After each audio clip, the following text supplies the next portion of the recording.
right. The Fight Game podcast here. We are live on YouTube.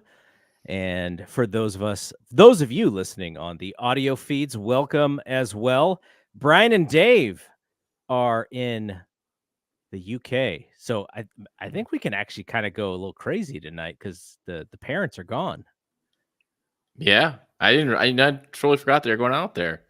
So they're in for a wild event, I'm pretty sure. I talked to Dave today. They didn't see, he didn't go to Dynamite, but he, by the time he because I think, Dave and his significant other, they're like, oh, this is also partly a vacation. But then his significant other was like, oh, let's go to Dynamite. And by that time, there was not a ticket. Though, if you're Dave Meltzer, can you just walk into the arena and go like, I'm Dave Meltzer? Like, I'm sure he can tell Tony that he's coming, and Tony would get the red carpet out and everything for him. When I was this was either in Dallas or New Orleans for WrestleMania, there was clearly somebody at the door who did not know who Dave was for some indie event. Like, I don't even remember which one it was. It was just like some random indie event we were going to. And so this guy was like, ticket. And Dave like looked at him and just kept walking. And like, I had my ticket, so I was fine. But this guy was like, hey, sir. And he just kept walking. He's like, I'm Dave Meltzer. And he kept doing it. So what are we going to talk about tonight? So the main thing, obviously, is All In, the big show this weekend. 50,000 tickets, at least according to WrestleTix. I think they went over 50. We're going to be at my house on a Sunday morning, breakfast with AEW at the crib, and we'll be watching the show. Also, we're going to bring on Jeremy Finestone. We're going to wrap up the G1. Now, everybody who's wanted to watch the G1 has finished the finale. We're going to talk to Jeremy about kind of like where are we going next with the booking, with Zack Sabre Jr. beating Yota Tsuji in the final, and then making his claim for not Wrestle Kingdom. He wants that title shot early, and I remember. You remember when John Cena did that after winning the Royal Rumble with Randy Orton, and it was kind of not great? I don't think it'll be that poorly done, but I do kind of wonder, and it makes me wonder a little bit about Naito. Yeah. A little bit. So we'll talk to Jeremy about that, and we'll hit the rest of the top five. We'll do our thumbs up and thumbs down, but. John, are you excited for All In? Like, we'll do the preview. We'll save the preview for last, but just like the idea that, wrestling is this weekend, AEW's version of WrestleMania. Are you excited to see what they are going to produce for us? I'm at a 9.5. Wow. That's pretty big. Not for the show, but hanging out with my friends. It would have been a 10 for me too. Yeah. It would have been a 10 if David Rubio and Jeremy Finestone were joining us, but they're not. It's a 9.5. I'm looking forward to hearing that with Miguel Rubio, his beautiful wife Denise, Brian, and hopefully John Quinn. We haven't heard back from him yet, but I'm hoping. Yeah, we'll see. We'll see about John Quinn. Yeah, I know he gets busy with the baseball and stuff and the kids. So he is to be determined, but it is a different kind of event for us because usually when we watch pay-per-views. We go to Dave's house. It's 4 or 5 o'clock, and we're kind of there sitting on the couch, sometimes in the heat for 5 hours. But it's really about. But I mean, it's about the conversation and the discussion while we're watching wrestling, and to be able to. I remember when we first started going over there, I was just trying to think of any possible thing that I could ask Dave about because you have access to the encyclopedia of wrestling. But yeah, so it'll be a lot of fun, and hopefully people are getting that show as well, and have their own little shindig going. But why don't let's kick it off. We might as well just kick it off now with our thumbs up, thumbs down. Thumbs up, thumbs down. Now, we were discussing this off air before the show started. What's going to be the thumbs up, thumbs down? And I kind of teased that mine was going to be someone that you probably didn't expect, but I have an answer as to why. So I will go first because my thumbs up is none other than someone who is like a clear underdog according to the betting for his match against Will Ospreay. It is MJF. I think Will Ospreay's like a minus 2,000 or something to win this match, which is like, okay, he's clearly winning. So why is my thumbs up to one Maxwell Jacob Friedman? I started thinking about this because when he and Will had the first match on Dynamite, which was a ratings success for 1 hour, I thought, wow, this dog, he's figured this whole thing out. He's like, hey, I understand the plan. I got to lose to Will in Wembley. But here's what I want to get out of it. And one of those things was a clear victory. Now, I say, what does he want to get out of it? I'm being a little, I'm being a little skeptical about booking and stuff. But in the sense, if you think about pro wrestling, you have to protect your character. You have to make sure that the booking around you, if you have the pull, is smart for your own personal business. And I think MJF is one of the smartest guys going right now.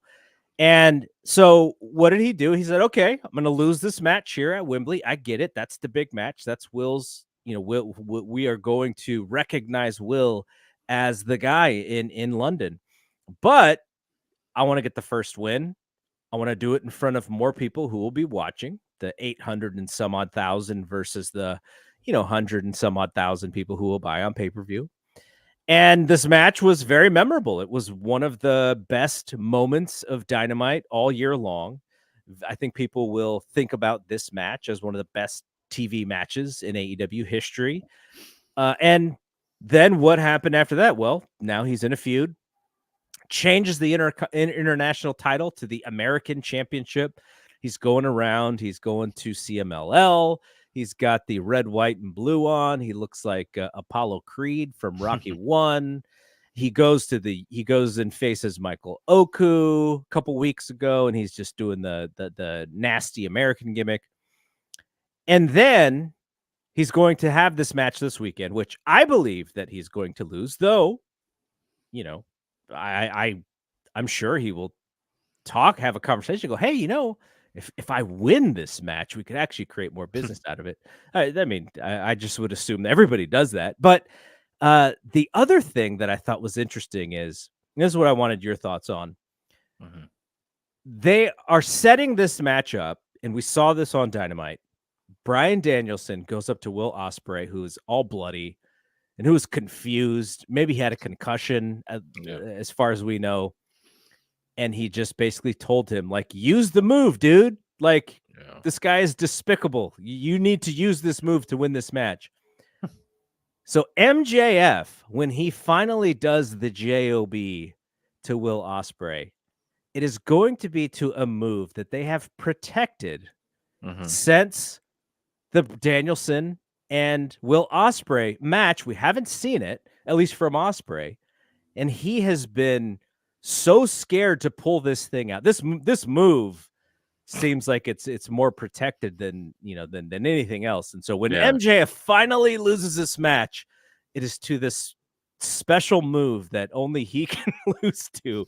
I think MJF. I think this entire scenario definitely worked out for him, and he just knows what he's doing with this character. Yeah, I mean, but it's just classic, booking of the heel goes over first as a rematch. The AEW, not many rematches happen. Usually Tony Khan's off and running to another thing. But MJF smart that let's do some money out of this, right? If we're gonna do it at Wembley, let's build it up with the first match. And I thought it's all worked out. I love the American title thing. I think it's been great. I think it's been pretty fun for sure. Yeah, it's been fun. I kind of hope it does. It's not coming. I hope it doesn't come to an end on Sunday, but I assume that, the Ospreay is winning. Because I thought, man, they would have started this earlier with this. It would have been even better, but, the Tiger Driver stuff, to me, it's silly because, like I said, Bryan Danielson was not out for very long, much, and he's also wrestling for the world title in that same show. He should just said, do it, man. You should hit the Tiger Driver. Look it. I was only out for 3 months. I'm getting a title shot. I'm fine. Hurt anyone really. So I don't know, but yeah, that's cool. I think MJF's been great. He's been one of the highlights of the show. Thank God he's back. All right, what is your thumbs up for the week? I'm gonna go with Bronson Reed. I really like what they're doing with him. Really getting that big splash, that tsunami splash on the top over. They're doing it in a great way. I like what they did on the Raw previously with the Miz and R-Truth as well. I thought that was fantastic, and it's just good stuff, man. It's chaotic. I like that. Sometimes that it gets a little silly. Man, why can't they just get people out of the way? But whatever, it's working right now. It's working. This week he did something similar, but then Bronson Reed came out, right? No, excuse me. Braun Strowman came out. A lot of Brons in WWE. Bronson, and Braun. But different spelling, Braun. There's Braun Breaker. Yeah. Vince is gone, people, for sure. When Braun Strowman came out and confronted him, and that's first, it sounds great. The Giants, wrestling each other. They've already wrestled each other before, but I'm hoping the way I would book it is a quick match. Strowman does something, not shoulder tackle into the ring post, people, nothing like that. Something different, but something similar to a way where he's protected a bit on the finish, but at the same time, it's a quick match where Bronson Reed wins quickly with the big splash and then the multiple splashes. So that's my concern is like they're just going to have the same match they had like a couple months ago. And that was fine. It was a fun match, but I don't think it needs to go long. I think you need to go all the way. Like, holy cow, he destroyed Braun Strowman too as well. He's on roll right now. This guy can't be stopped. He's at a different level now. So my concern is that if he just has like a competitive 12-minute, 15-minute match, I don't think it's going to help Bronson Reed as it would just destroying big Braun Strowman, You mentioned something earlier when you said Vince is gone. Because if Vince was here and Braun Strowman came out, my original thought would have been, oh man, Bronson Reed. He was here for a good time, not for a long time. But with Triple H in the spot, it does seem like he is using Braun Strowman correctly, which is you are a big scary guy who has been in WWE for a long time. You've beat everybody, and now we're going to utilize you to get somebody else over, which is great. Yeah. I hope that it stays impressive. Braun Strowman is not the most athletic guy in the world, but he's still very physically impressive. So I'm looking forward to that. It's a insane kind of Giants match that you don't see in wrestling anymore because we don't have that many Giants in wrestling these days. Yeah. So this will be kind of a throwback. And for Braun Strowman, if he does lose quickly to Bronson Reed, you just take him off television for a bit. Out he comes again, surprise, and faces someone. I think Triple H is really using Braun Strowman well, like you said. Unlike Vince was trying to do with Omos. Remember, we're going to try to make him special. Every time he comes out, he just got his butt beat quickly. Yeah. Or didn't look impressive. But Braun Strowman is impressive because he has personality. He has intensity. And, of course, crowd reacts to him, too. Yeah, and the crowd, he's over the crowd. So they're more forgiving if he loses. I really liked when he had the tag team Ricochet. When he got brought back and they had a little team, makeshift big man, little man tag team. So I kind of wish he maybe find another partner like that, a smaller partner that he could team with and be in the tag team scene or something like that as well. Dragon Lee, come on, what is this guy doing? What is he doing? He must be hurt. I'm guessing he's hurt. I don't know. So. Okay, so for my thumbs down, I started thinking about this because I was thinking about this whole Jericho thing and this Hook feud. And what I was coming to a conclusion about was Hook. If you asked me what I thought of Hook 3 years ago, I would say, in 3 years, Hook is probably going to be pretty darn good. And if I think back, after 3 years, Hook is kind of the same. but maybe he has less charisma and he's less over because we've seen him so much. So I almost feel like this is a wrestling prospectus segment. But I wanted to get your thoughts on this. I know you had your eye on Hook from very early on, but I feel like after 3 years, he is actually in a worse place than he was when he got here. And then I was talking to somebody, I think it was Paul Fontaine, and Paul Fontaine said, "Well, what about NXT?" And I thought, well, NXT would actually, if he has something in him, charisma-wise, promo-wise, anything other than his current character in AEW, that they might be able to get it out of him. But he would also go into a program in which he is like maybe in the middle as far as amateur wrestling, because they have so many really good amateur wrestlers on the XD brand. Like, he wouldn't be special. What he does good, there are lots of people in NXT who are training to be a wrestler who do those things better than he does. And so I wonder if he would get lost in the shuffle.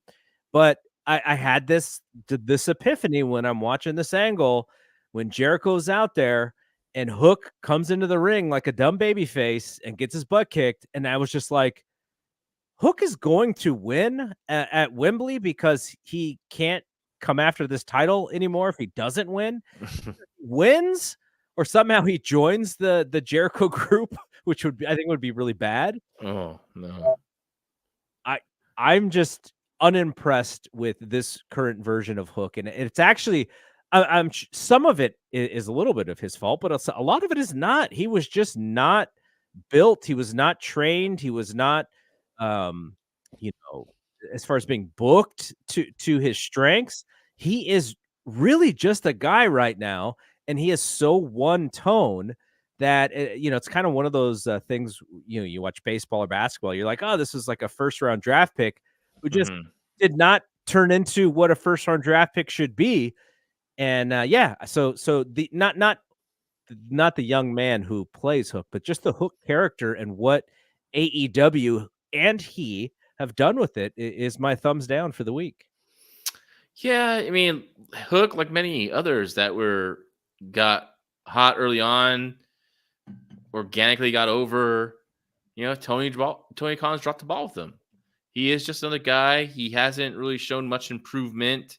He's now booked in silly stuff instead of, trying to make this guy to this badass. That's what people connected with, when he made his AEW debut. If he went to NXT, I think he'd be in the upper echelon. I think they would feature him pretty strongly. I think they would make him I think he'd get even better training. So I think you'll see that improvement from him.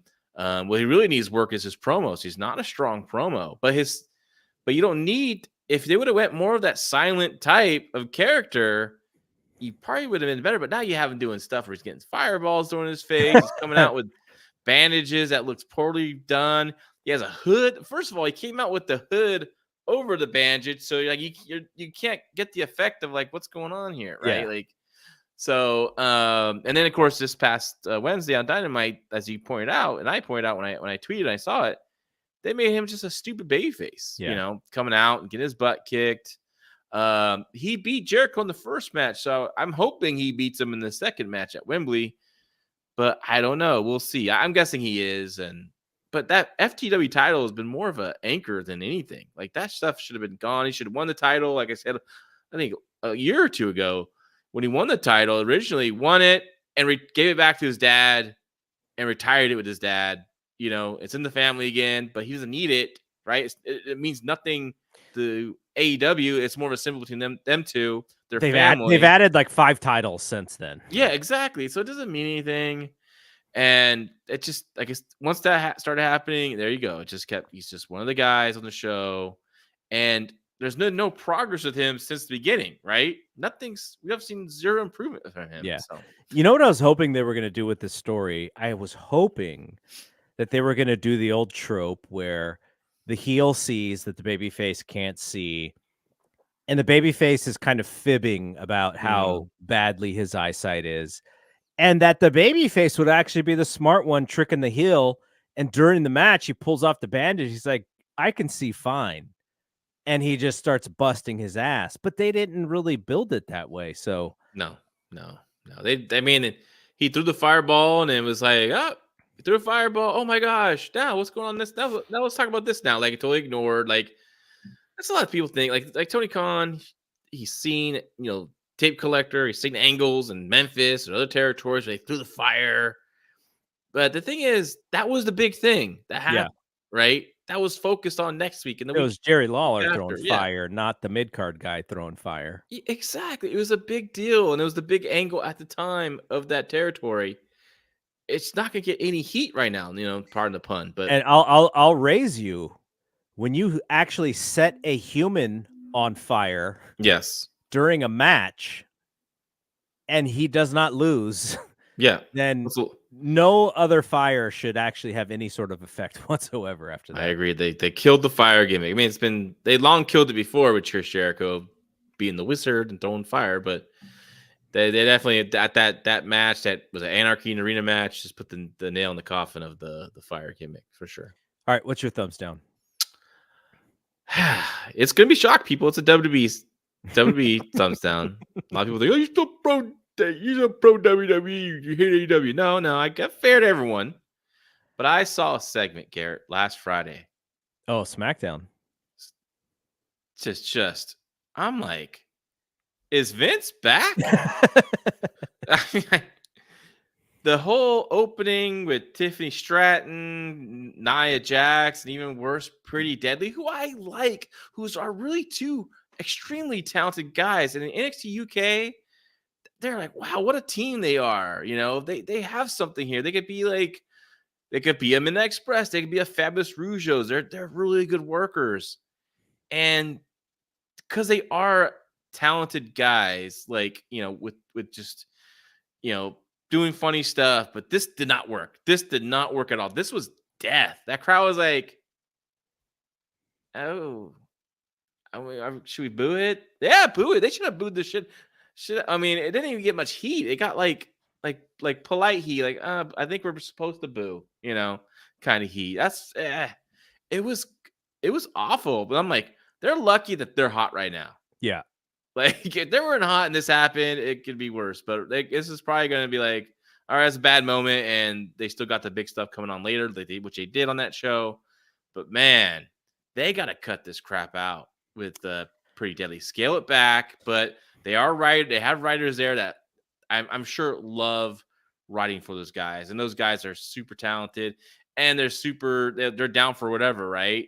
Like they don't care to show their ass out there. They'll be the goofs. So. Well, I thought when I was watching that segment, I thought, okay, they're trying to make Nia Jax a little bit more than just big mean lady. Mm-hmm. They're trying to give her a little bit more personality, pairing with Tiffany, who's got tons of personality. That makes sense. But yeah, the creative for that was, you know what it almost reminded me of? You remember when AEW brought out Miro as the best man? Yeah. And you're just like, wow, what a misread of the entire landscape of what you do really well. Mm-hmm. Now, like you said, they're so hot. So if they have a miss, they can just kind of retool or they can change it up or whatever. But I like the idea of Nia and Tiffany being this kind of odd couple. Tiffany is going to turn on her at some point. We know that's coming. Nia is so in her own head about how great she is. Now she won the title. She's the queen of the ring. So her head's in the clouds. So she's not going to see it coming. Mm-hmm. The Pretty Deadly thing, my thought was they don't have anything for these guys. And like you said, they're talented, but there isn't the WWE tag team division is in a weird spot to me because most of the teams that people want to see are teams that aren't regular teams. Mm-hmm. It's Sammy and Jey Uso, or Sammy and Kevin Owens. We want those guys to get back together. It's the Uso brothers. We can't wait for the Usos to get back together. It's Roman and Cody. We can't wait for those guys to have a tag team.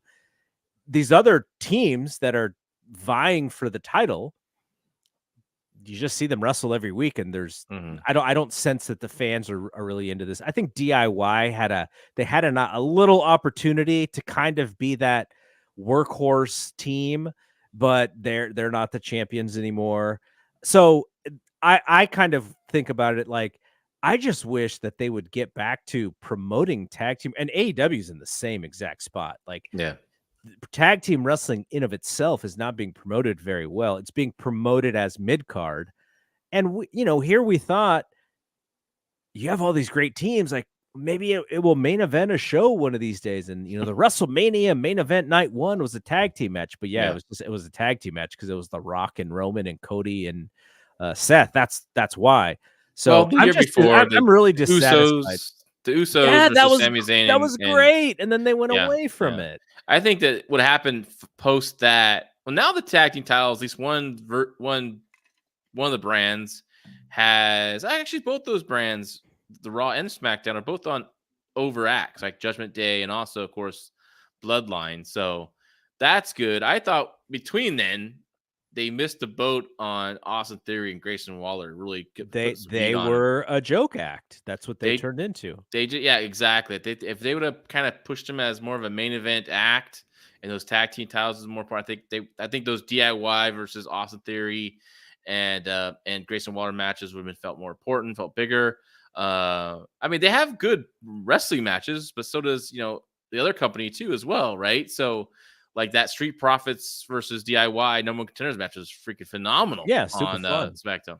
But that's the issue with tag team title. I think. The thing is though, and a lot of people don't really understand this, even though they say, because we remember the '80s, right? Mm-hmm. And early '90s. There's these really cool. There's tag teams that were just featured, but still, WWE historically has never been a tag team territory, right? So I think it's always kind of been, no matter. I think even Paul Levesque, who grew up watching WWF and also the NWA too, but I think when it comes to WWF, I think they tag team titles are still where they're going to be at, unfortunately. But hopefully, you never know. It just takes one tag team to get to that point, to get them hot again, to get those belts hot again, either a heel act or a babyface act. We'll see one day one of those teams steps up.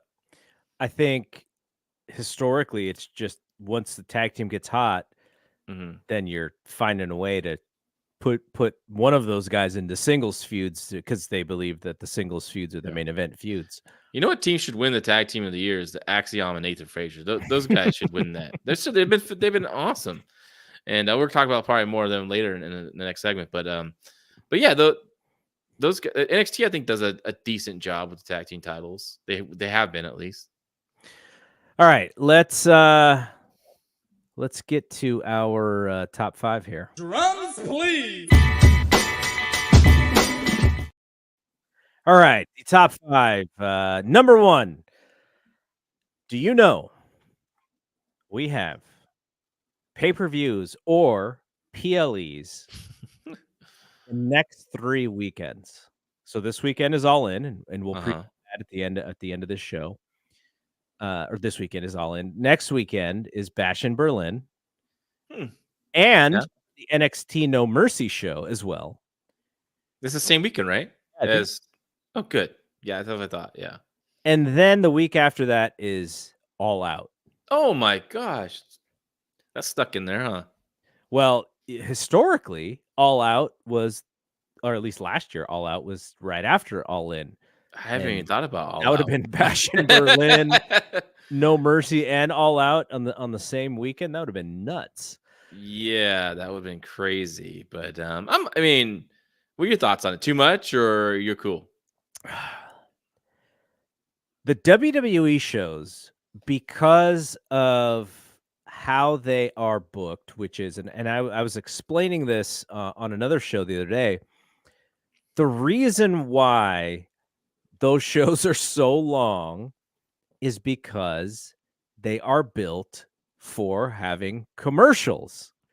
Now, I don't have the Peacock account that has commercials. I have no commercials on my Peacock account, but they still have to have the space for the commercials. So what do I get instead?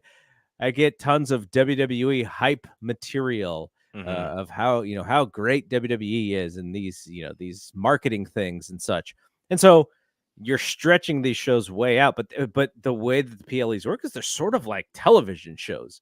So you're putting match, and then after the match is over, you got to run some commercials because that's where you're getting the ads.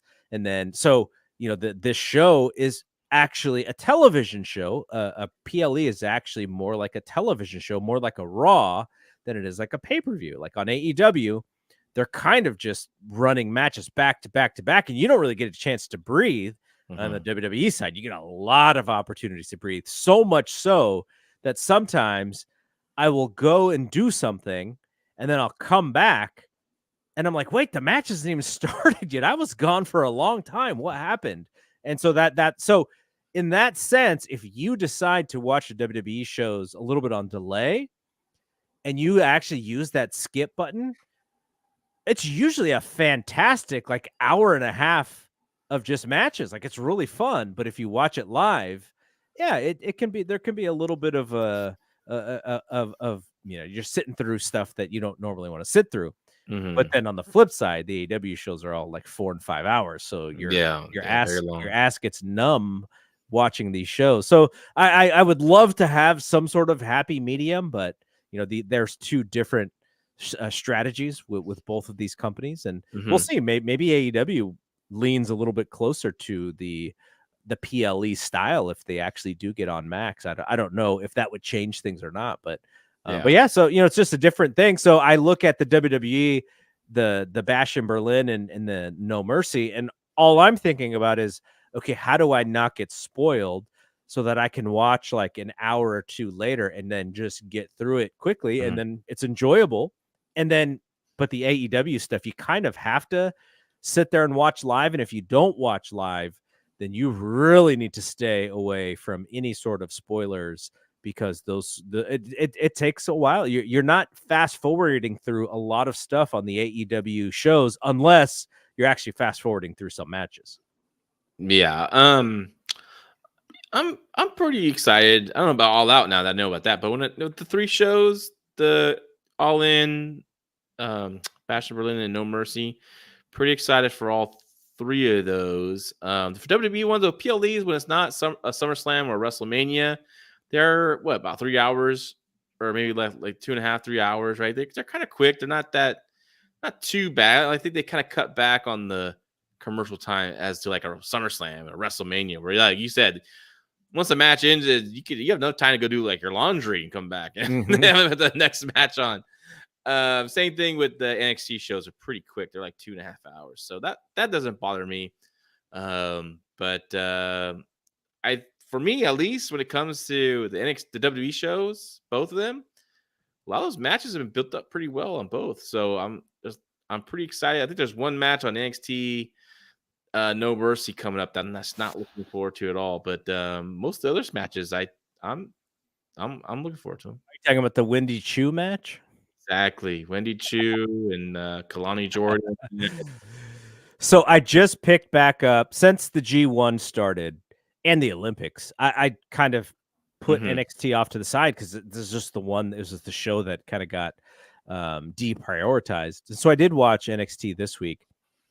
My girl Jada Parker is in the title match. Yes. I'm very excited for that match.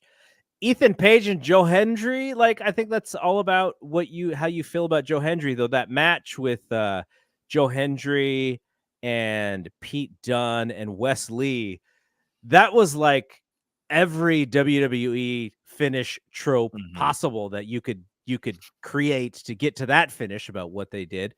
But NXT is a very digestible show. Sometimes what you digest is maybe going to upset your stomach. But in other times, like you're like, oh, this is kind of fun. And something like Obafemi versus Tony D'Angelo is going to be super interesting. Tony D'Angelo's a really good wrestler. Now, he's mixing it up with someone who's super athletic, but kind of like the immovable object in a sense. So that'll be an interesting mix. Chase University against Nathan Frazier and Axiom. Like you said, Nathan Frazier and Axiom are big time guys. Yeah. And I, for those who don't watch NXT on a regular basis, I highly recommend going back to last week's show when Chase U won the tag team titles over Axiom, Nathan Frazier. That was really good. That was modern wrestling with all the moves and stuff, and still storytelling in the match as well. I thought that was a great match. Duke Hudson is so athletic, and he's so light on his feet. I cannot take him seriously in that gimmick.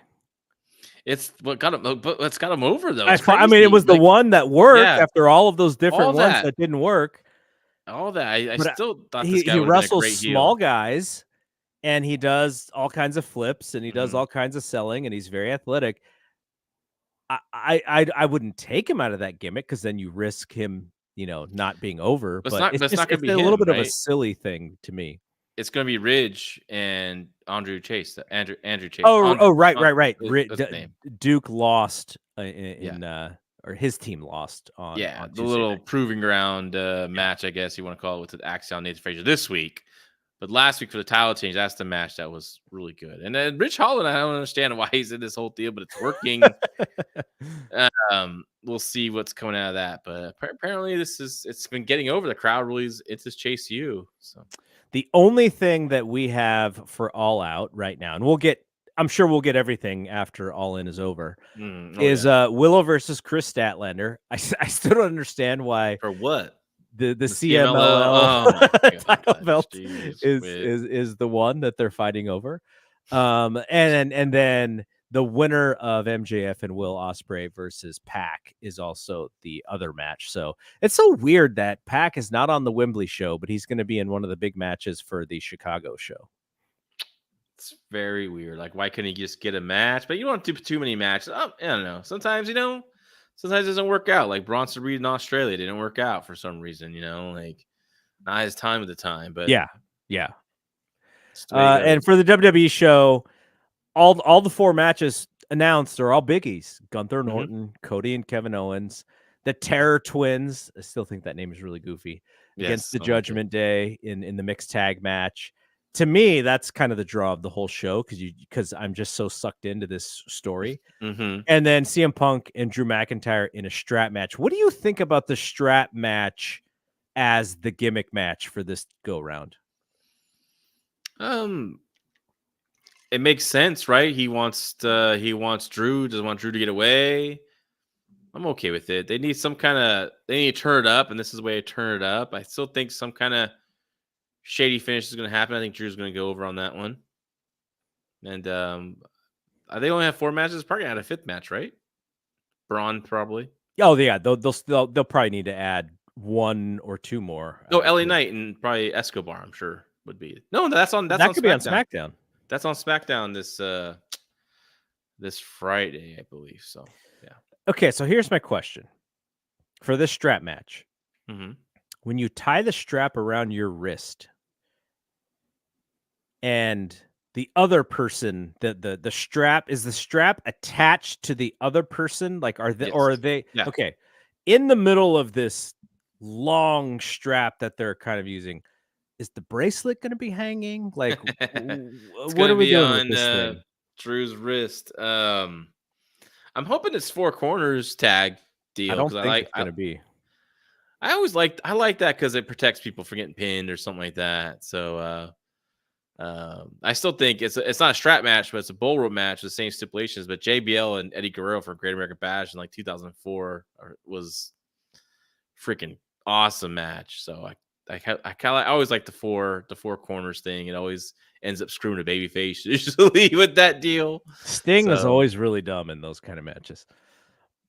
Sting lost to one of Vader. That's the strap. And match. He lost to Nikita. Didn't he also lose to Nikita in the Russian chain match? Russian chain match. Yeah, he's not really good to be strapped. No. I assume the Punk will get possession of the bracelet, but he'll still lose the match, I'm guessing. All right, let's talk about this Judgment Day angle as our number 2 here.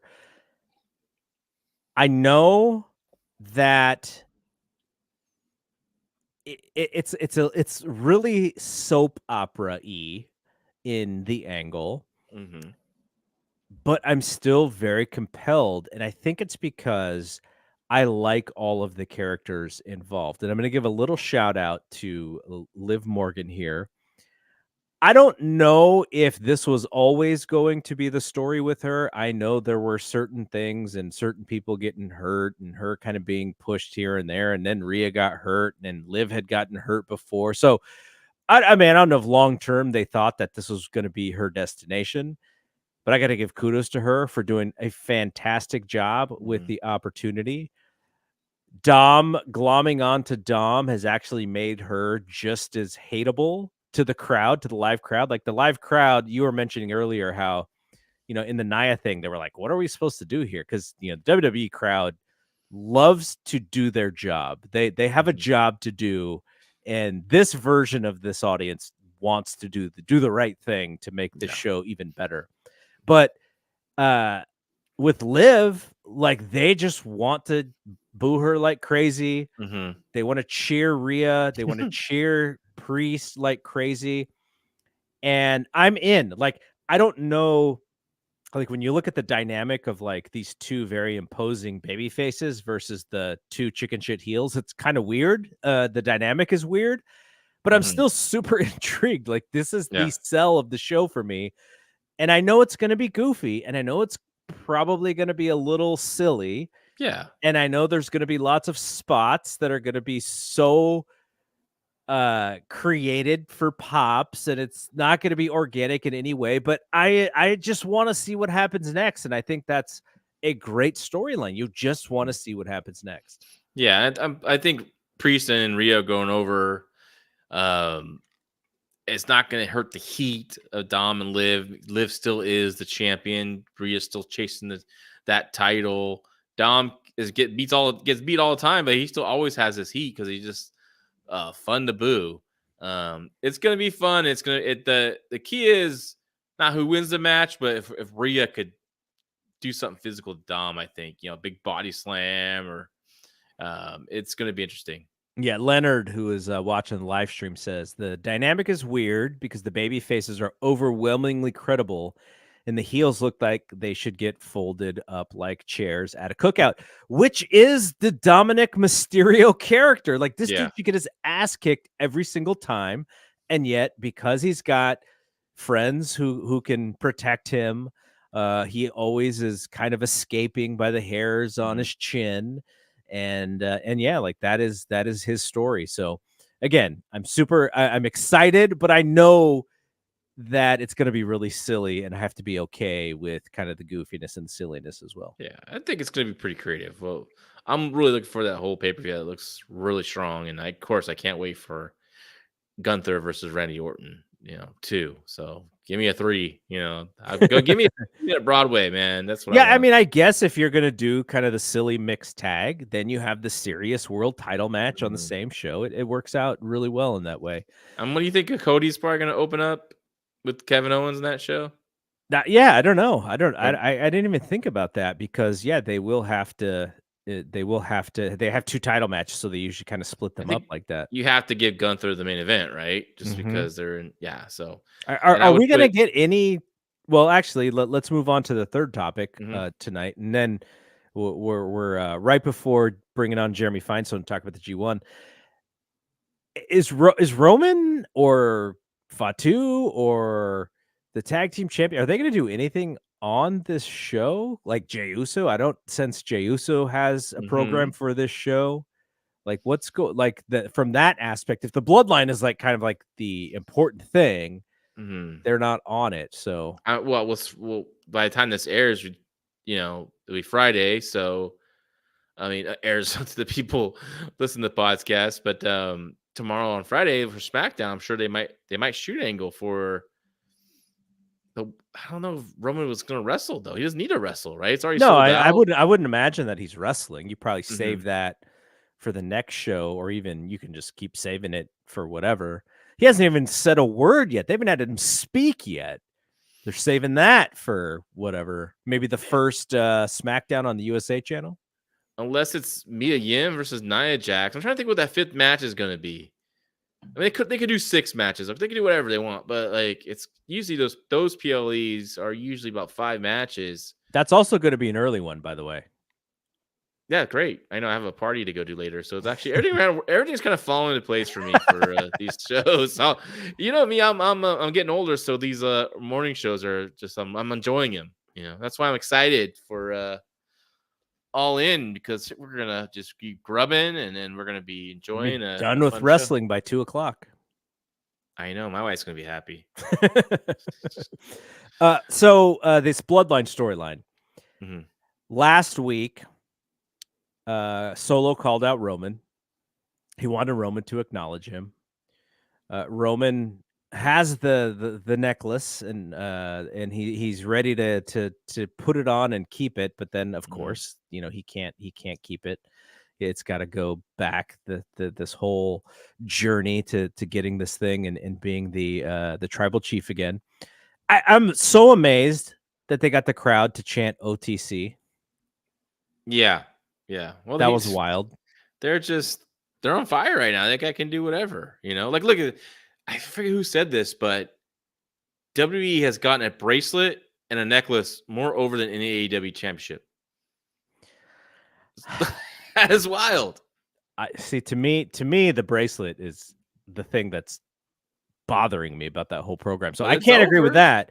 But the you follow or whatever they call it, that is over, because there's actually storyline that goes back, you know, several years to when Alpha and Sika, who are no longer with us, by the way, both of them have passed away, when they put it on Roman's head. So there is significance there, I think. Now the bracelet, I think, is really silly, but hey man, fans are giving CM Punk bracelets. I don't, you know, at the Fanatics event, they're like, "Oh, here we go." Yeah, the fans who went to that Fanatics event, I'll give them credit, because that was a really expensive event to go to. I'm sure. But convention stuff is kind of, it's an interesting fan who goes to the conventions. But hey, more power to them. They get to, you know, get close and rub shoulders and stuff. That's pretty cool. Okay, so so Roman beats up Solo, and one Jacob Fatu, who's got a walking boot on, and super kicks Roman with the foot that has the walking boot on. Love it. Make it a gimmick. The special boot. Now, I don't think he needs it, because he's the Samoan werewolf. I don't think you want to do that kind of gimmick with him. But I loved it, man. I love how they're protecting Jacob Fatu. I love how they see how special that guy is, and it makes my heart happy. And of course, they destroyed Roman with the shield powerbomb on the table. Yep. What an awesome segment. That's what made up for that crap for the opener we saw with Pretty Deadly and Nia Jax and Tiffany Stratton. Okay, so it is pretty clear that Roman versus Solo is kind of like a dead match. I'm assuming they're still going to do it. I don't think it's dead. No, I wouldn't say that. That's pretty strong. But it's like, you know, we don't want to see Solo match. We want to see the Jacob Fatu match. Like, that's how they're booking this thing. It's like, oh, we got to get through the Solo thing to get to the Jacob thing. Like, there are a lot of people who are so frustrated at the booking of Solo, because they think it makes him look really weak, and it makes him look like yesterday's news, whereas Jacob Fatu looks like the new hotness. And I'm not sure I'm sure they're going to do Roman and Solo, but that does not feel like a hot match right now.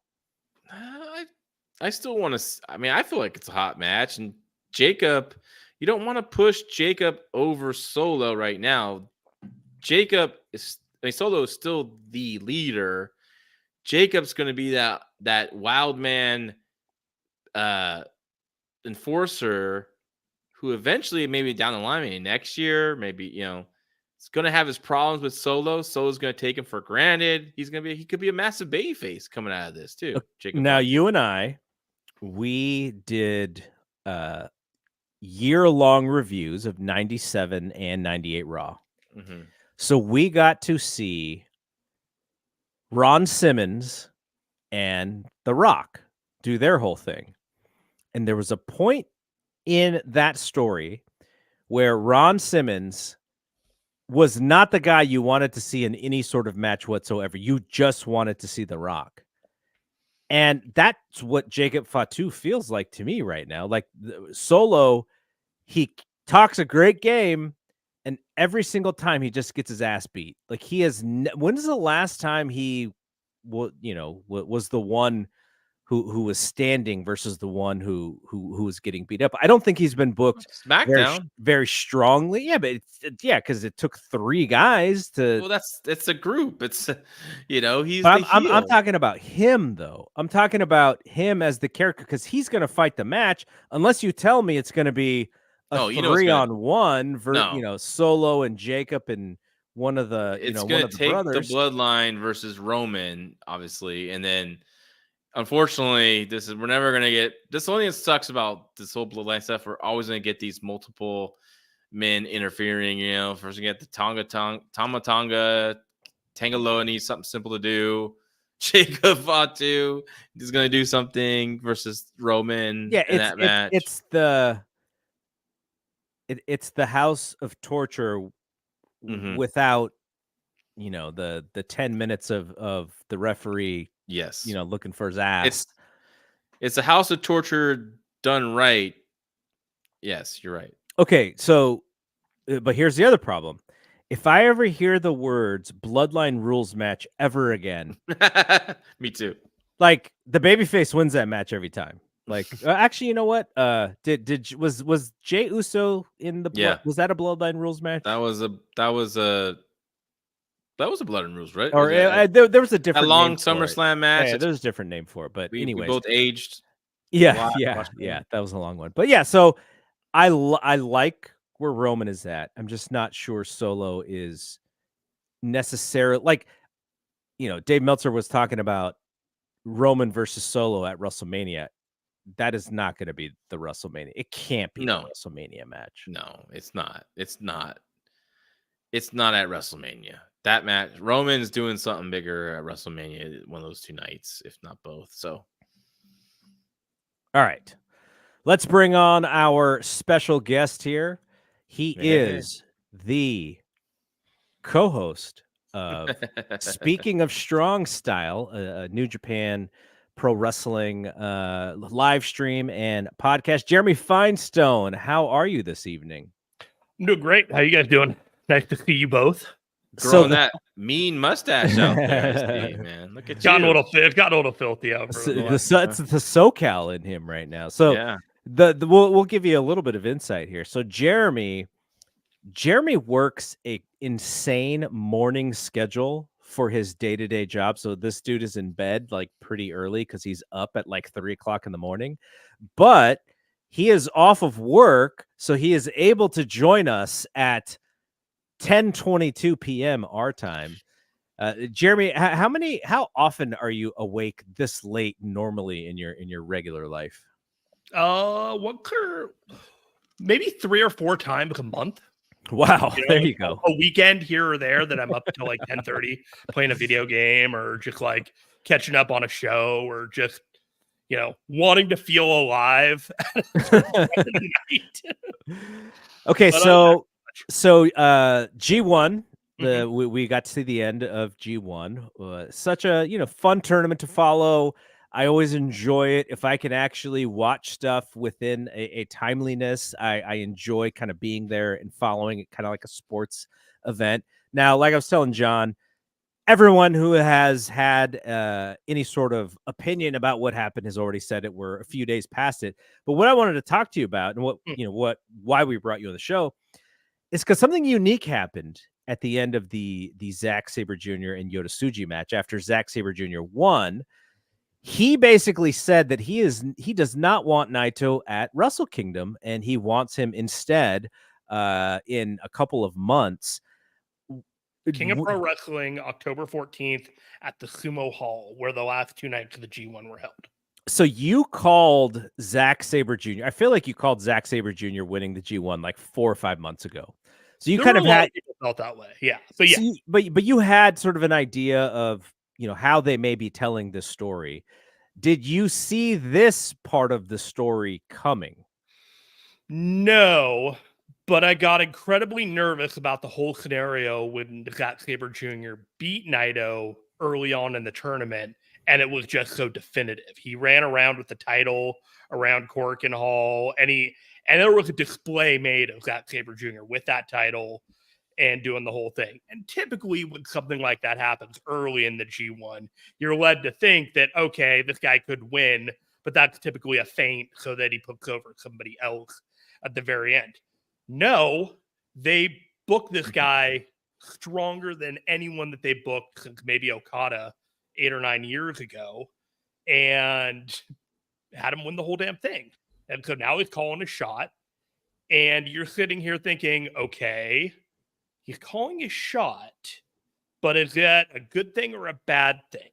Because typically when you go outside the script of the G1 winner going to Wrestle Kingdom, strange things start to happen. So that's kind of where I'm at right now. And we're kind of at an impasse with, Naito's got to go through Grado Con, I think, on September 29th. And then at King of Pro Wrestling, October 14th, that's when Zack Sabre Jr. will face Naito. And I'm kind of thinking he's going to win that match.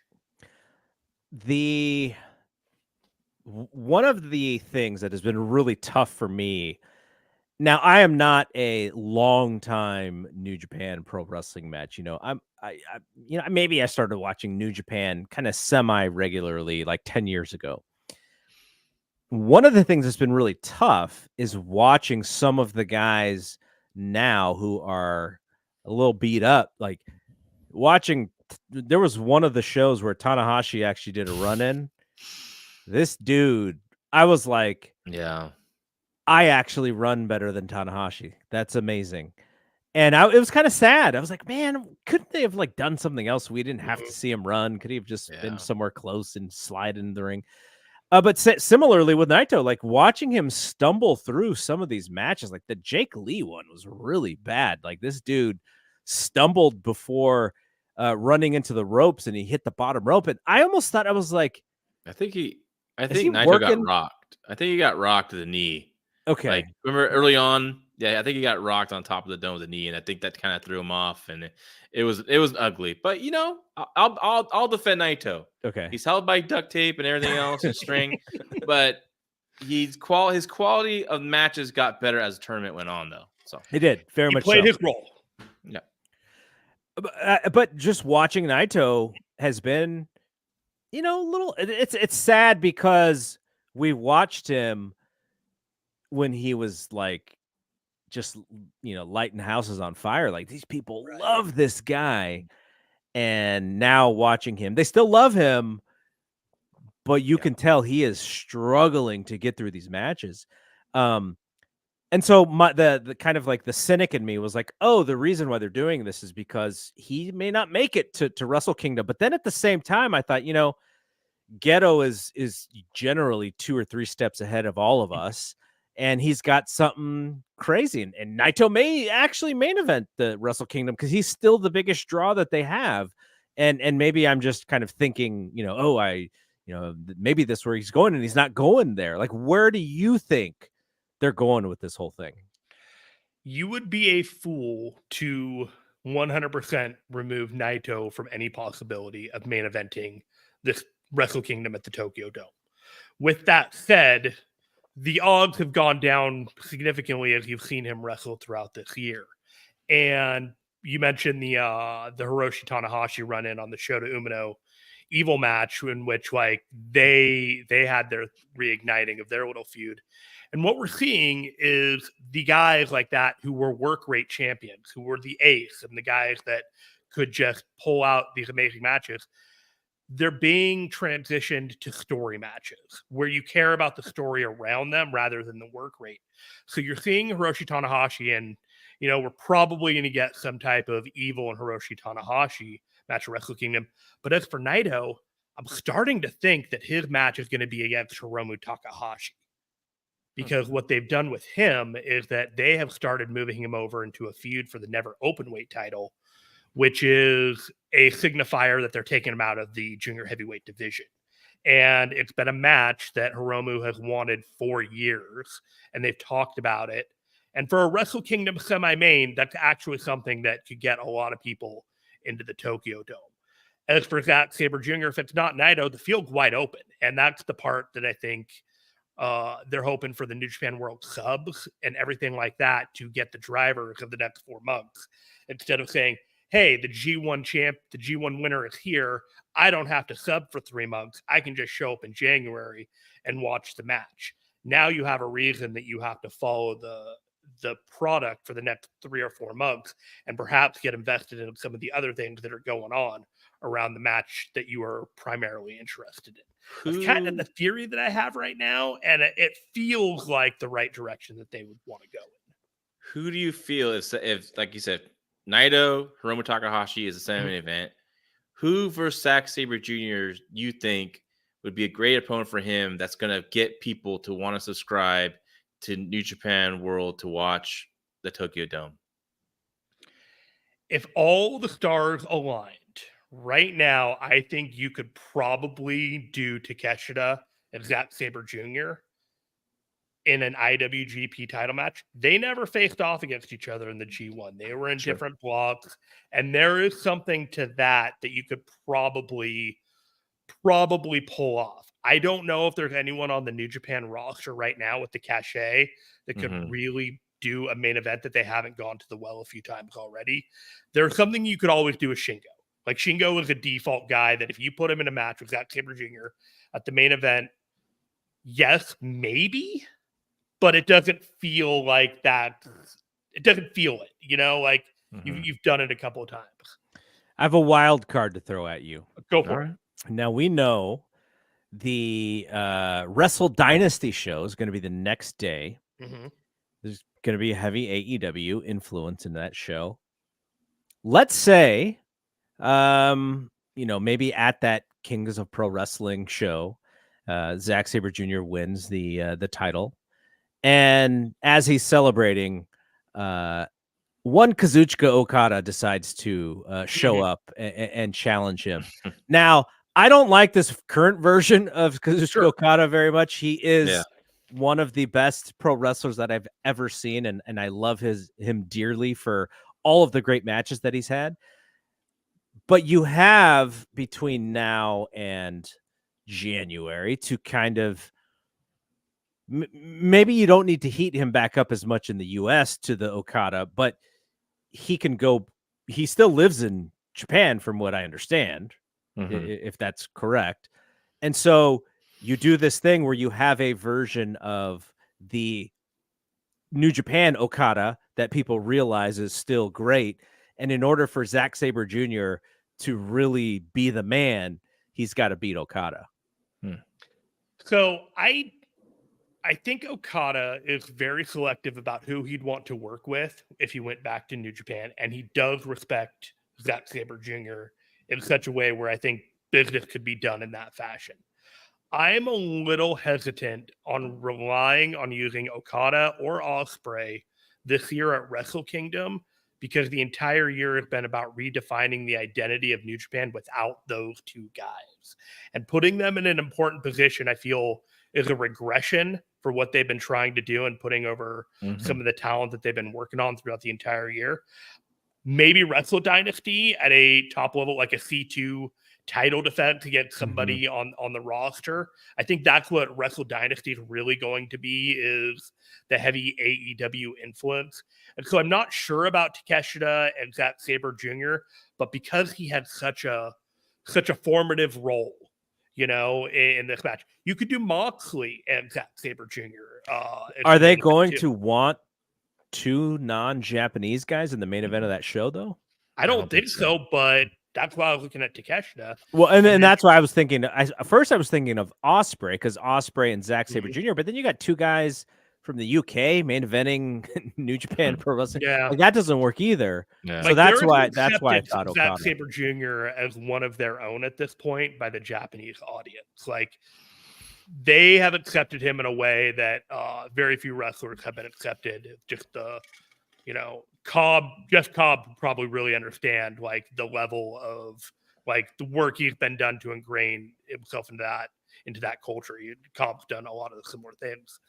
So there's a lot of X factorness to Zack Sabre Jr. He is very unique to the New Japan promotion, and it's almost like thinking about the fact that he and Kenny Omega were the only two foreigners to win the G1 Climax, and they've taken all of these steps to go a different route. Remember, 2019 and last year were the only two times in recent memory that they've had a G1 winner go straight to Wrestle Kingdom and challenge for it. Every other year it's either been 2 nights of Wrestle Kingdom, a merging of the titles, here and that. So they've learned some lessons about how the business works in the digital age and how people are watching these programs and realizing they have to keep the interest sustained throughout all this. It's the road to Wrestle Kingdom. I am honestly super excited to follow that journey, to see what happens with Naito and Zack Sabre Jr. and know that I got 2 months in which I can kind of figure out what's happening, because it's definitely not clear right now. You could easily do Zack Sabre Jr. and Naito again at Wrestle Kingdom after this one, but I just don't think that's what they're going to do. I have 2 points to make. Just kind of want to circle back on the Okada, using him for the Tokyo Dome. And I like Jeremy's point. I think you put him in a prominent position. You're kind of are taking a step back because, as you saw with the G1 this year, they want to feature the next generation up, right? But there's a way to use Okada on that Tokyo Dome where he doesn't take away the spotlight, but he's a special attraction. How you use a special attraction is, I think they are building, obviously, to Tanahashi, Evil, program, control of New Japan. Is your guy El Phantasmo involved? Oh, fuck no. But I think El Phantasmo and Shota are going to face off at Wrestle Kingdom at this point. I can see Okada being brought back to team with Tanahashi, maybe another Oleg, maybe another whoever the 6-man tag champion is. And it could be like a big 8-man tag, the House of Torture versus Tanahashi and Okada. And Okada's part of that dream match, right? Of that, the reuniting of them, and they could use it. It's in the middle. It's fun. He's back, but it's not going to take away with those poor stuff. Now, after G1, I kind of turned my brain off of New Japan because that was, it was fun to follow. I enjoyed G1 a lot, but I just, I didn't really keep up with the news post G1 other than I saw the matches announced for the next big cards. And I didn't know about Zack Sabre Jr.'s challenging and Naito doesn't want to wait to Tokyo Dome. I think that's interesting. It's different. It's cool. And I can see Zack winning that title from Naito. And I think Naito, he doesn't have much big matches left. But if you can tell that his attempt of a redemption story from losing the title in October to one more challenge to the title at Tokyo Dome to win it, I think there's something there that can really get the Japanese audience excited about that match. And what I would do with Naito after that October match? He's not going to wrestle in the tag team tournament. So you give him a few months off just to heal his body so he can go in as he's not going to go in 100%, but if we can get 85% Naito, and he's with Zack, who's tremendous. Naito is a smart worker when he wants to be smart and not try to do things that he just can't do anymore. I think they could have a great Tokyo Dome match. But I think that story of, Naito, broken down, beat up, get himself healthy to challenge Zack. But I would have Zack still go over because I think the next story is Yota Tsuji winning the G1 in 2025 and then beating Zack at the Tokyo Dome in 2026 for the title. I would like to see Zack get a really long, dominant run as the champion for in 2025 and losing it to Tokyo Dome. I was actually a little worried that he would have a short run where he'd win it at King of Pro Wrestling and then end up losing it at one of those 2 nights at the Dome, because his whole thing was winning the G1, not winning the title. He wanted the opportunity, and he's calling a shot at a place that he considers his hometown in Japan at the Sumo Hall. So all the things are kind of tracking, with you see Chris Sampson, he talked about the statistics of a guy and his win percentage in a certain place. They're playing really heavily into all of that stuff. And I don't know if he really needs to be any more legitimized once he gets to Wrestle Kingdom. So if he faces somebody with any kind of pedigree, there's a real possibility he could lose on one of those nights and lose the title. I think Yota Tsuji next year is going to be the big story. But like, I think this was like the preview, like you said, they do like in New Japan, like, the guy that comes up short in the G1 ends up winning it and, later and going on and win the title. So I think that was what they wanted to show. Like, oh man, this guy almost was there. And I think the fans are really wanting to get behind him, of course. And, him and Yamura and the rest of the Shota Umino are they're going to be the top young guns going forward. You didn't mention Ren Narita. He's like, hey, I'm over here. You didn't mention me. If they would have kept Ren Narita as the technical wizard, he'd be fantastic. But I just can't. I'm sorry, I can't get this House Torch stuff. I didn't watch. Spoiler: I didn't watch every match in G1. I fucking fast forward a lot of those House of Torture matches because I'm like, I know it's gonna happen. I'm just gonna see who's winning this sucker, and that's all. The only House Torture match I think I really watched all the way was maybe anything that with Jeff and Ren Narita. Maybe that was about it. And a couple evil matches I watched. So there's a couple things I want to touch on those young guys. So we got the four of them. We got Yota, we got Yuya, we got Shota, and we got Ren. Yuya messed up his elbow. He's going to be out for a little while, so he's kind of off the board. That was brutal. I don't know why they just didn't immediately go home. Like, this dude was in pain, and they're trying to finish this match. Him just trying to figure out what was wrong was just kind of it derailed the match, but they still managed to get the emotion out of it and wring something really genuine out of the follow-up in the next couple of nights. But Yoda's been interesting because he was head of the class in the G1 last year, and then he won the New Japan Cup, and then he came to the finals of the G1 this year. Of the four in that A block last year, he almost advanced, but Hikuleo did instead. So he's always been kind of shown as the guy above everyone else. Mm-hmm. And when you have that, you know that Shota's kind of regressing in a way. And I think that if you have Yuya and Yoda as the baby faces, you're kind of going to have to turn Shota heel and kind of redevelop him in that direction.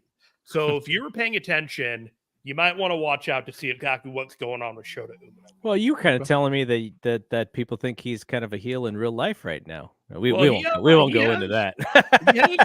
I have questions about that, but we'll go off there about that. Well, I heard I heard you and Steve talking about that on your show, yes. But I was like, I'll wait till we hang out, and then you're gonna be gone for a while. So I know we text and stuff, but that's an in-person, I think. Yeah, I will tell you this is fully on the New Japan website. They do these diaries for the New Japan fan club where they kayfabe, not kayfabe, whatever. They write these little things about themselves. And in the most recent one that was like a week ago, Shota Umino says, nobody likes me. I'm not sure I like myself. I think I'm a gobby little troll with a big mouth. And it's just one of those like, what am I reading here? This is like teenage fan drama stuff. Wow. So they're definitely trying to play into some self-loathing thing with him, and only knows where they're going with it because there's a lot of discourse around Shota Umino, and he just has got to be good in the ring. Yeah. That's just don't have him go to the House of Torture. It's all honestly, I think House of Torture is probably going to be up in a stipulation at Wrestle Kingdom. Either that presidency or the House of Torture, and then they get rid of it completely. But we'll see what happens with the factions going forward. They got to shake all of it up, man. Like House of Torture, Chaos, Hontai. The only one viable right now is honestly LIJ, and they have so much talent at the top of that faction that they kind of have to spread it out. I think you might see decrease in factions coming in 2025. Right? We'll see. Yeah, there needs to be a shakeup of that more than anything else. Like Chaos and Hontai are interchangeable at this point. United Empire is just. I mean, they haven't even defined United Wrestlers. yeah, they haven't even said who's the leader of that. So I'm curious to see what's going to happen with that group. So right. So. All right, let's talk AEW All In. Let's talk all the matches. Jeremy, you're fine to hang out with us if you want to give your thoughts on All In here. All right, John. So we have now. Whenever I ask John about this stuff, I'm always asking him from the mindset of, if you were the booker, you are watching this story, who do you have go over and how do we do this whole thing? So first match, Toni Storm and the Glamour Mariah May. Now, I feel, it is my opinion, that Mariah May turned too soon, because once she turned, it didn't seem like they had a lot of story to tell in between then and the pay-per-view. So I think that story, the whole build to this match, which was pretty hot, even though not everyone liked what they were doing, it seems that it's been a bit muted since then. So Mariah May, I think she's a heavy favorite. It's, this whole thing is kind of built for her as well. She's got to go over here, right? Yes. Yeah, definitely. They should have done the turn here on this pay-per-view, and that's when she should have won the belt. But yeah, I think Mariah May needs to win it. Yep. This whole Toni thing, gosh, we're gonna get more of it, more of her depression. Well, I mean, she was fine this week. She was goofy. She was having like this goofy match with Saraya. Like, she wasn't even really mad. What? Everyone's losing it regarding the World of Sports spot, and that they don't understand. Like, first, I hated it what they did, but just because she was parroting the World of Sports spot wrestling, she wasn't trying to make it like this great. They weren't going out there to try to create this great technical spot. They're parroting the World of Sports stuff. That's what they were doing. A lot of people were like, "Oh man, it was bad. It was. It was supposed to be bad." The joke, but I don't think anyone got the joke that they were trying to tell, which even makes it worse. So. But my problem with it is she was depressed and she was brokenhearted, and now she wants vengeance. And then the go home show to All In, she's doing a goofy match. That was my problem with it. Yeah. But yeah, Mariah May definitely up on this one. Jeremy, do you have any thoughts? Honestly, you guys hit most of the major bullet points. The build to this has been all mistimed, and I want to like this match build more than I have, and I think that the audience is going to carry this to being considered a better match than it probably will be, and good for them. They deserve to have a spotlight on them in a hometown. I'm actually really looking forward to the match itself, because I just want to see if on this stage, if Mariah May is the goods. Like, this is a big stage for her. And if she does a great job and Toni does a great job, it's going to be a great moment. And so that's what I'm rooting for. Right after Forbidden Door, this was the hottest thing that AEW had for a couple of weeks. And they just could not maintain it. They did not time it right. It peaked way too early, and they haven't been able to catch up. And they're doing crucial stuff like Toni Storm getting her mojo back and turning back into the Starlet. And you guys aren't able to see it because there's so much content, and they're not making it a priority. They didn't focus on it very well, I thought. So, yeah. All right. Will Ospreay and MJF. I think we all think this is Ospreay's match to win. Yeah. I don't imagine they will have a better match than the 60-minute match, but maybe they will. Maybe a shorter match means, they're going to do things that are a little bit more impactful in a shorter time. But I in that match, they did everything they could possibly do except for the Tiger Driver. So I'm trying to think if they held anything back from what they normally do, because they did a lot. No, it'll be probably the best match on the show. I believe over Danielson and Swerve. You think? I think it'll just had that much. It just had that much more energy than that match. But yeah, Ospreay up probably with the Tiger Driver. I'm really looking forward to that match, actually. Yeah, me too. Jeremy.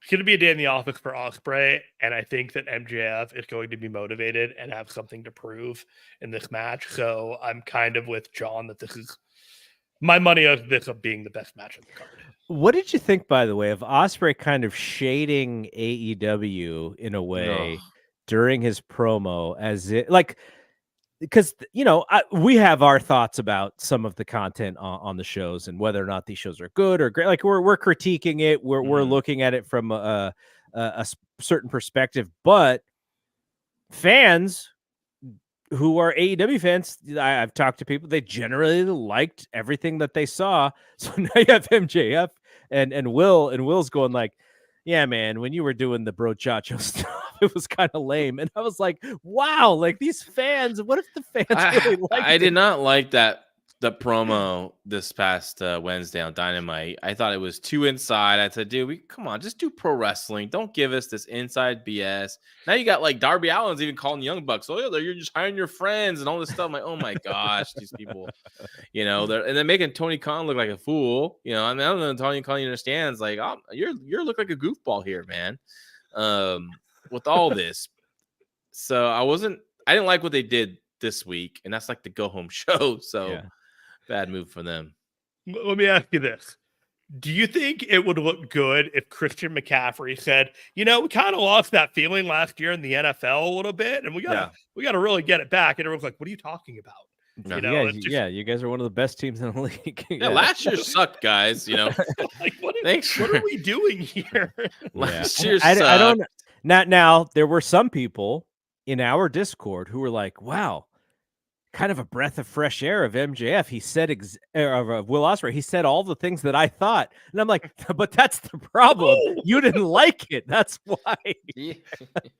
There was a point where like that frustrating. promo went off the rails, and then it got back on the rails, and then it went off the rails again, and it was just like you had to get it all in there. And I wanted MJF to pull out a bracelet that said Alex on it. That's what I wanted. I thought that's where we were going. I'm telling you, that bracelet's more over than these two guys put together on the WWE. Did you all think that MJF was going to go the Dave Meltzer route when he started talking about Will? Oh, yeah, I might have to go. Totally thought he was. But I'm glad he didn't, and he went more pro wrestling on his portion of it towards the end. And Will did get fired up towards the end, so they kind of saved it a bit at the end. But, man, this thing felt like forever. I think they were in the ring a long time. There was some scenery chewing. Yeah. Jack Perry and Darby Allin. I saw the odds for this. Jack Perry is a fairly heavy favorite to win this match. I could see him. Darby Allin has got a couple of title shots coming up. He's got the world title shot at the Grand Slam show in Arthur Ashe in a couple months. I assumed when they'd put this thing together that they had kind of like pivoted away from whatever juice was behind this Jack Perry scapegoat, and we were kind of all hands on deck, all in. We're getting this babyface Darby Allin over, but it sounds based on the odds now something could change. But it seems like Jack may win this. I'm just trying to think of, what good if Jack wins, it's going to be by some heinous thing. So maybe that you could do that. The Bucks are involved, maybe. I don't know. I just don't think I don't think Darby Allin right now, if they are moving him towards bigger and better things, should just take a straight pinfall. Because, and the other reason is, I don't know if Darby's winning anything, by the way. If the idea is like, oh, we can set Jack up for a title. Jack's character is also not really ready for that. So I'm kind of confused about where they're going with this. Jack Perry up. It's a coffin match, right? Yeah. What do you want to bet that when they open the coffin up, it's glass shield on the coffin?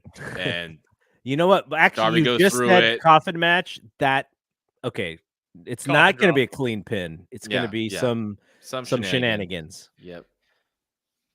So that's what I think is going to happen. Glass will be used for sure. Real glass, you mean? Not that fake stuff. Yeah. Talking about the real glass. I could see Darby trying to coffin drop for a finish and Jack getting out of the way. Darby going into the coffin and Jack closing the. Yeah. That's a dumb baby face right there, though. I mean, that's what they booked. Darby is Mick Foley. Like, there is a cachet with him that he doesn't ever need to win the world title, although that seems to be a conversation lately. Yeah, it is. But at a certain level, like, he's almost bulletproof for them, and he can win or lose as long as he wows the crowd. I think with Darby Allin, yes, it would look like a stupid bayface, but to them, like the fans just want to see him do something crazy to his body. They're not like bloodthirsty fans, man. Yeah, that's what they want to see with him. That's what they've cultivated, and that's what that's his gimmick. I have to do something crazy and top it and top and top it, and one day, man, I don't know what he's made out of because he seems to survive all this stuff, but I don't know, man. One day I feel something bad's gonna happen, and I worry. I'm like, Yeah. I don't want to see that I because don't want to see it Darby's either. one of my favorites to watch in AEW. Mercedes and Britt. I thought Mercedes was giving Britt every possible opportunity to fire up as a babyface in their promo, and Britt decided to use the same vocal tone that I am using right now in her reply to Mercedes. Yeah, The moment was there for her to fire up, and for whatever reason, she just didn't. Like, I think what she said was good, but the way that she said it was not exciting at all. It made me kind of think like, wait, this woman must know this is like the pre-Boo Boo face in losing this match. Like, I think she's winning. You think she's winning? I think I mean, Britt's winning. it continues the storyline if she's winning. She's winning. Mercedes wrestling next week, the following week in New Japan show, right? I think she's Momo winning. Watanabe, I think.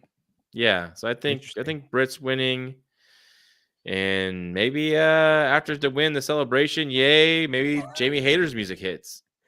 Right? Okay, that's a big match. But I've heard there's an issue between. Yeah, there's been some concern about whether they get along, which I don't know. I don't know for sure myself. A lot of that is just gossip. First of all, Britt's just a bad babyface. She's not a natural babyface. She's not. She's unnatural. You see her entrance? You see her entrance coming out like a stuck-up bitch? I'm like, dude, why are we cheering her? You know, I'd rather cheer the ass-shaking Mercedes Moné at this point. You know, I'm gonna pull the break real quick. Why would Jamie Hayter come out for the TBS title and not the world title with Mariah May? Trust me, I know, but maybe she wants to get back at Britt. Maybe they can do business. Maybe that is the money program if she comes back, right? I don't know. I think it's her getting her title back. Well, when's the last time we saw Jamie Hayter? Like 2 years ago. She dropped the title at Double or Nothing like a year ago. Tony Storm, right? I don't know if it was Tony Storm. It might have been. It was a brief match, but she got hurt. She dropped the title. It was all a lot of smoke and mirrors about whether the match was even going to happen. And she's potentially on her way back. Yeah. Hopefully. Yeah. We miss her. Yeah. I would love to see her. Then, because that also means that she's healthy if she is. But I think if Mariah May is a heel and she won that title and Jamie Hayter came out after that match to say, I want my title back, I think that place would explode. Mm-hmm. That'd be awesome. A Casino Gauntlet match. Oh, I have beef with this whole thing because when they announced that match for the #1 spot, and I was like, this doesn't make any sense whatsoever. I was told it makes so much sense because not everybody is going to be in this match. You could be in the match, but you may not actually be in the match because they could cut it off at any time. This is what I was told, and I was like, okay. And yet, Hangman Page is like, hey guys, I'm in this match. How do we know you're in this match, Hangman? Yeah. What if Tony Khan in the back with the buzzer after the 5th guy comes out just hits the buzzer, and that means it's those 5 guys, and you're number 6. Yeah. How do I know?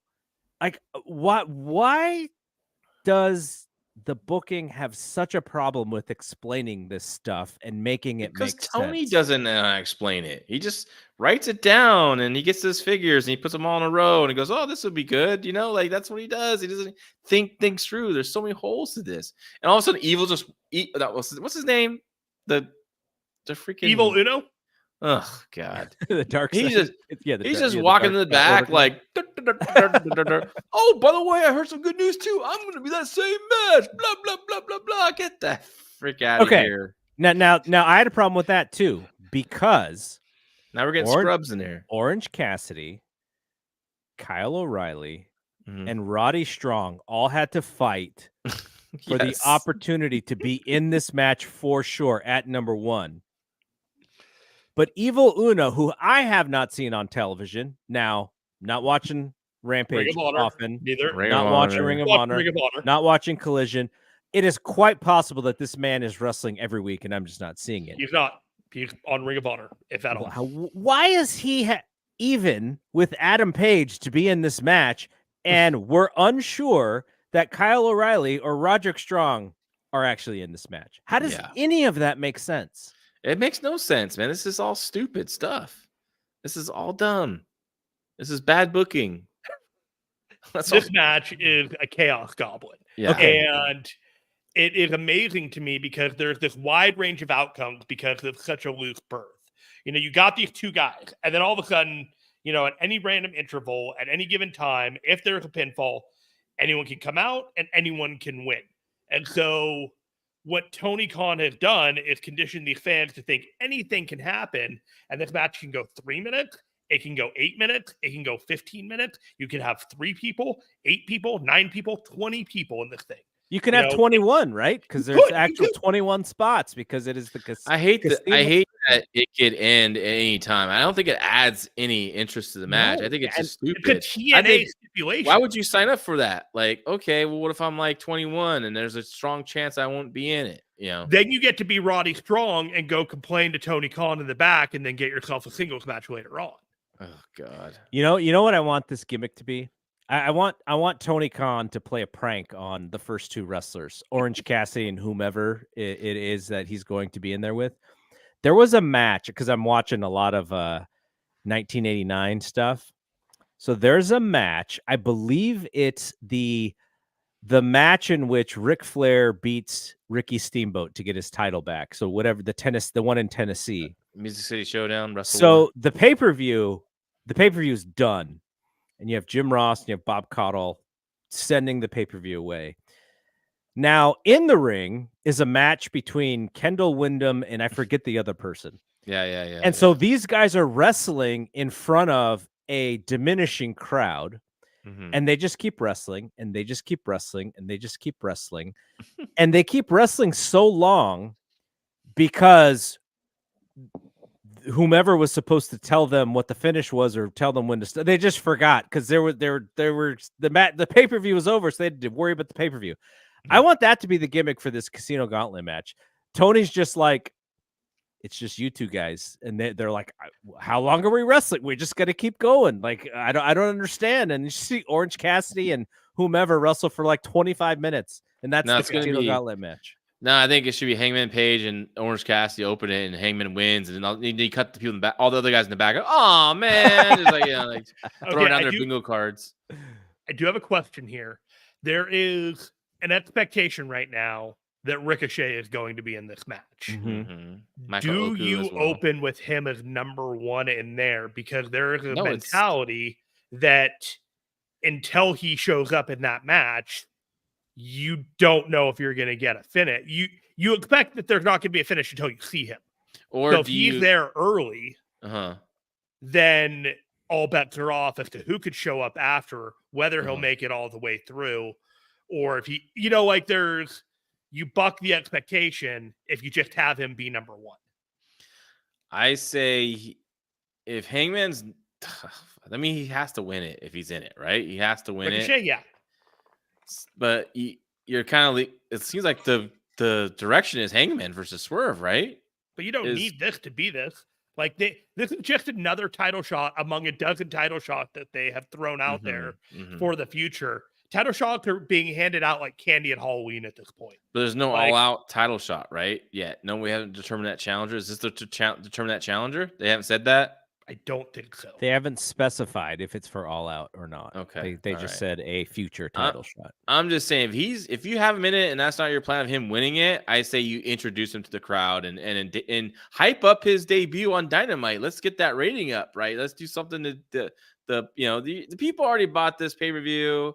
They already sold the tickets. Like, him as a mystery partner is not going to help that much right now. I say you use it for ticket sales for Dynamite and also rating stuff for Dynamite. And I would have him be introduced, the hottest new free agent again, that whole deal. And just have him come out, cut a promo, and see me on the Dynamite and then later on in the pay-per-view, maybe right before the main event of All In, you announce, Ricochet's wrestling someone exciting, I guess, Claudio, I don't know. All right, so we'll skip the Jericho Hook match. We already talked about that enough in the thumbs up, thumbs down. Now we have the Bucks, the Acclaimed, and FTR.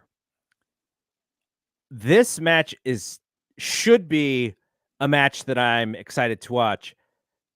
This match depresses me. Yeah. Yes. All these guys that used to be over. That is the word I've been looking for. The Young Bucks, I'm waiting for them to cut the, we lost our smile promo because they just look like they are not having a lot of fun in doing their job for their day-to-day job. FTR and the Acclaimed, that stuff doesn't really feel natural. It just seems like a match with 3 teams for whatever reason, and nobody is hot going into this match.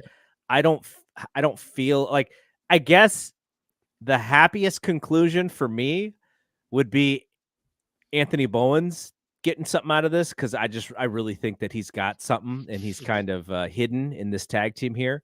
I'm kind of wondering, because Max keeps calling himself the best wrestler in the world or whatever, and I'm like, 3 people saying that in the show. Yeah, like so many people are saying it. I'm like, of all the people, especially on this team, to say who's the better wrestler, like Anthony Bowens is the better wrestler, so that's kind of weird. It's like if Jim Billy the does Anvil, the most over. well, but it's like if Jim the Anvil Neidhart cuts the promo and goes, "I'm the best there is, the best there was," and Brett's standing right there. He's like, "What?" Like, no, that's me. Like that's what Bowen should be doing. It's like, no, dude, that's me. So yeah, I mean, I guess I would like to see the Acclaimed win, but I'm just so out on this match. I'm out on this feud. It just looks like these guys are all miserable together. I don't know. I don't know what's up. Anything with the Bucks doesn't interest me, but I feel the Bucks are gonna just go up anyways. They probably should. You can't have every damn child change hands. It's not like SummerSlam. I hate when every title changes hands, so I'm gonna say the Bucks retain. All these tag teams are flat. The feud is flat. Everything about it is flat. I don't know who the tag team is to win the titles off the Bucks, but just a pivot to another team right now would, I feel like, a devaluing of the title rather than, feeling like the jewel of the division, if it were. Well, maybe they might put on FTR. Maybe Dax Harwood's speeches have really warmed Tony's heart. Acclaimed feel motivated, but the tag team itself feels cold. By the way, I don't know if this is supposed to happen on Collision, and maybe that's why we didn't realize, but Pac is on this show. Mm-hmm. It's him and Claudio and Wheeler, who are the 4th team in the 4-team London ladder match in the Trios Championship. So we're skipping this one just because I hate ladder matches. We didn't need it. He's with Claudio and Wheeler as the 4th team that just made it. I think they had to win a match on Collision or something to get in. Blackpool Death Club. So I'm out on this match just because ladder matches are so out of touch and unnecessary. I really hope that they come to some type of explanation that has Pac cool with Claudio doing this match together. Every time they're together, they're like each other off in the blood and guts match or whatever. Yeah, they hate each other. So I hope they get something out of it. All right, last one, and then we'll get out of here. Main event. Sure. Bryan Danielson, Swerve Strickland. Swerve cuts this promo on Wednesday, and he says, he goes, if I beat you and you try to sneak around and break this stipulation that you can't wrestle again, and you're like in a mask backstage in Mexico, I'm gonna be there. And if you're in some indie show in wherever, I'm gonna be there. And I'm just like, we are really stretching this thing about how how this stipulation. Danielson's winning the match. He's got to win the match. The whole storyline has been really bad for me because I want, and look, this is the old school wrestling fan in me. I want Ric Flair, who gets his neck broken by Terry Funk and has to decide if he's going to retire or if he's going to beat Terry Funk's ass. And he decides, I'm beating Terry Funk's ass. That's what I'm doing. Instead of, retirement wouldn't be so bad. Yeah. Yeah. My family. I'm at peace with it. My decision. When I had to retire in WWE, it was taken away from me, but now you know, but it also came back and was super successful. Yeah, so I'm okay with it. Run. That is the dirt worst babyface.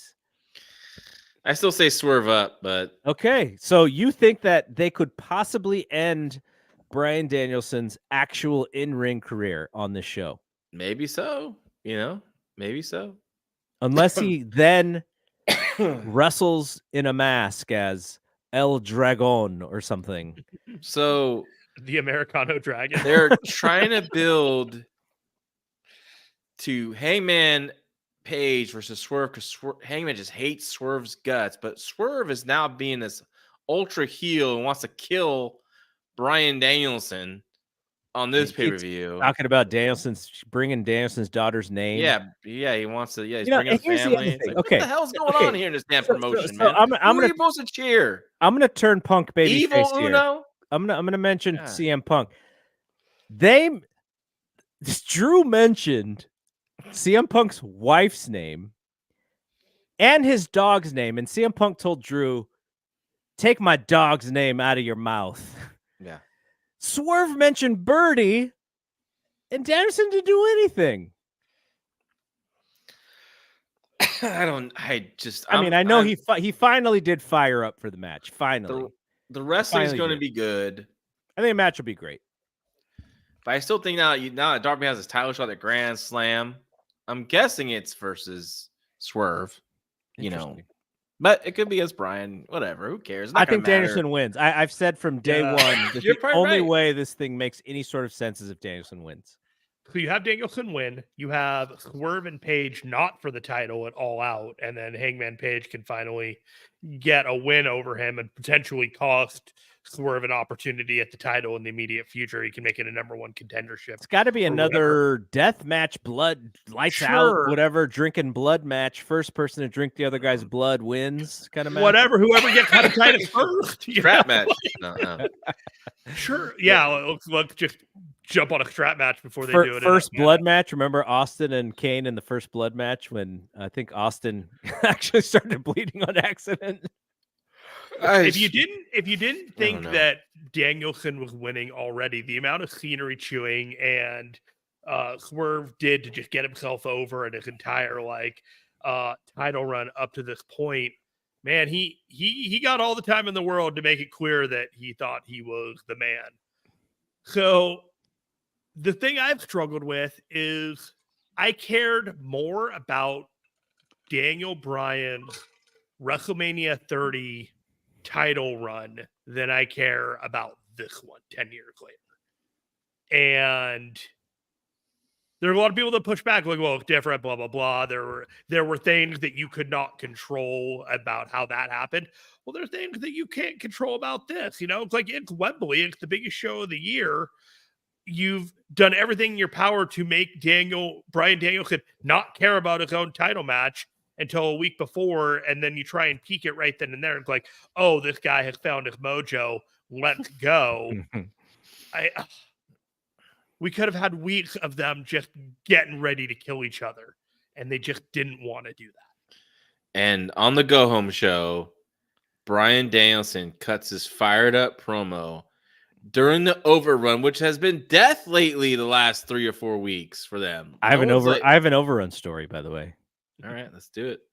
All right, we'll end the show with this, and then we'll get Jeremy's plugs for Speak the Strong Style. Oh, that's off-air story.